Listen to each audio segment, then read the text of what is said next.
بله ویدیوال آماده ویدیوال که وها مجوره حاضر کریه آماده کریه جبو که هن زانیارین بهتر درباره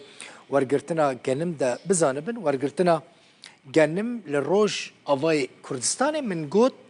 13 ناوندین ورگرتنا گنم هنه جودکاران ریوبری و حاضر کرنه او 13 ناوند لکدرینه ل هریما جزیره روج آوای کردستان نه یعنی پاریزگاه حسکینه تنی پاریزگاه که کردان لسوریه یا روج آوای کردستان اوجه حسکیه مثلا هون دبینن لکدری اف ناوندنه جودکار بزانبن اف ناف جبو جودکاران گلکی گرینگه بیگومان مثلا لمرکز حسکی بخواه هیا لبروج هیا لتلعلو هیا قر زيارته تربسبيه تل معروفه و اف جهن كون سر اكراني دبينين فان نافان هنا مثلا لعموده هي الحجره صباح الخير هي صباح الخير جي ل علي ديريك هنا صباح الخير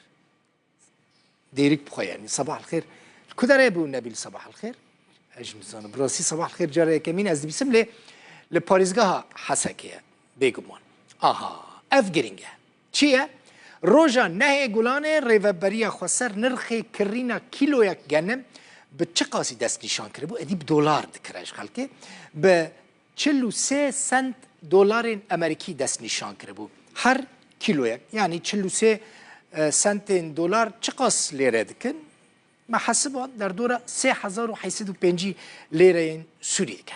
دسته چاندنی و آفدانی جی 28 ناوند لحمو نافچین ریوبری خسر آماده کردن جبو ورگرتنا گنم جودکاران او جی چقاس تون گنم دکن دکارن اف 28 ناوندین که لنافچین ریوبری خسر هنه دکارن 850,000 تون گنم جودکاران ورگرن هفسرو که دسته آبوری و لروج آوای کردستان دکتر شوقی محمد گوتبو گوته پیش بینی کردن بر همین گنم ای سال یعنی 2023 لنافچین ریوبری بگه نیزکی چقاس میلیون تون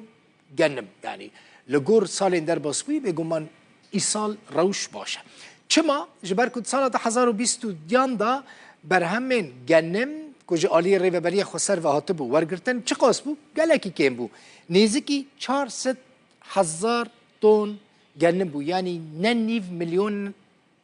تون گنم شی پیوستی نافچین ریوبری خسر به بهتری 600,000 تون گنم هیا لی ای سال بر همین گنم بقاسی 400,000 تون گنم جه اوی بهتره یعنی مثلا جه پیوستیا نافچه زیده تره یعنی ای سال 400,000 تون گنم بهتر زیده در باسی نافچین ریوبری خسر دبه بله صباح الخير و تل حجر ده جهن لحسکن یعنی جودکارین لوان دران دکارن ببن کل وان دران بر همین خواد خازن را دستی نافچین ریوبری خسر بکن دکارن ببن وی داره صباح الخير براستی مجاره کمین دویست جبر وی کجی من نزان بو کدره لی پشترا تگیشتم کو لحسکه صباح الخير يعني روج باش بله دویا به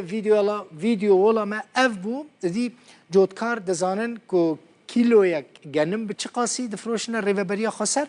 و لکدره وی ریوبری خسر گنم جوان ورکره